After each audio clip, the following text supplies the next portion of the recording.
Hello, Feuzion. You are watching the 4th live Sports Fusion episode here today on YouTube. Thank you for watching. On the phone now, he is the ESPN baseball analyst, Dan Szymborski. So, Dan, how are you doing on this busy Monday?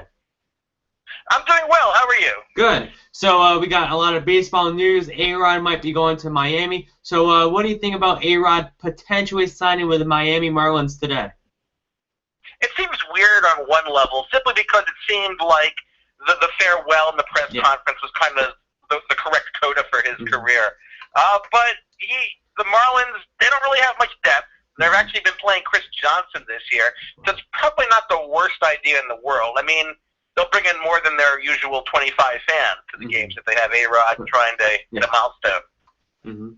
Yeah, and I thought it was perfect the way A-Rod left the Yankees back on Friday. And going forward, do you think this is going to be just for this season to finish out and try to get 700 home runs?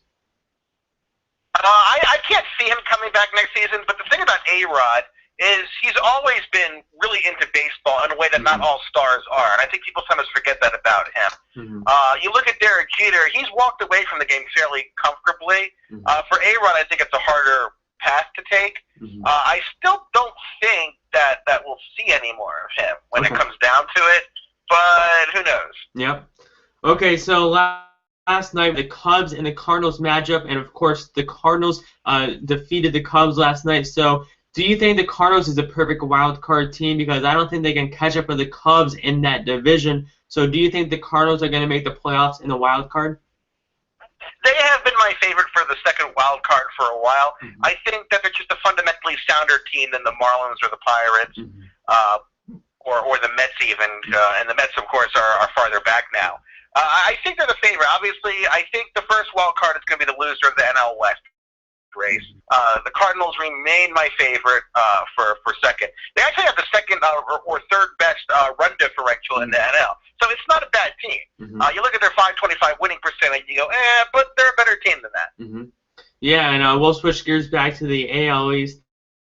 Boston Red Sox are playing the Indians right now, and these are two teams that are playoff contenders for sure. So going forward, do you think the Red Sox bullpen issues will be fixed?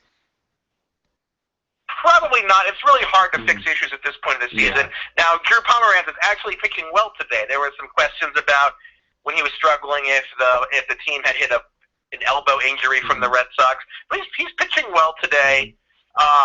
It's still a close AL East race. I think the Jays, the Orioles, and the Red Sox are all fairly evenly matched. Each team has significant strengths, but also some significant holes. Do the Yankees have a shot in that division or no?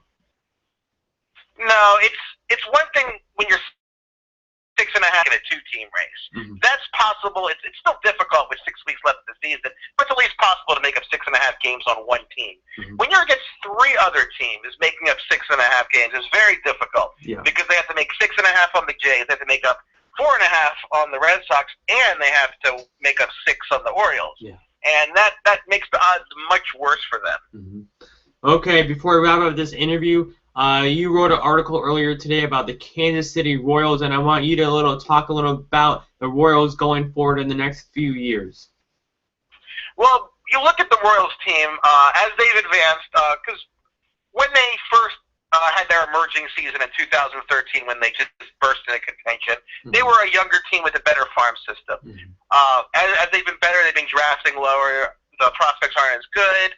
They traded some of them to get Zobrist last year. So their farm system's fairly weak. And you look at their roster, and after 2017, a lot of players hit free agency. And it's hard to imagine them replacing in one off season, having to replace Wade Davis after 2017, and Hosmer, and Moustakas, and Kane, and even Volquez, and Duffy, and it goes on.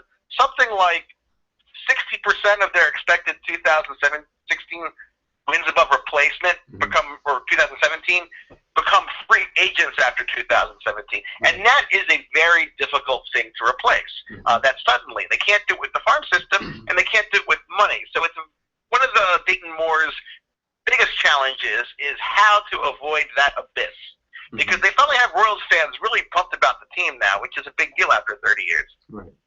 Yeah. Okay, Dan, I want to say thanks for coming on this Sports Fusion episode, and thanks for taking the time out of your busy day to come on the show. No problem. Anytime. Thank you.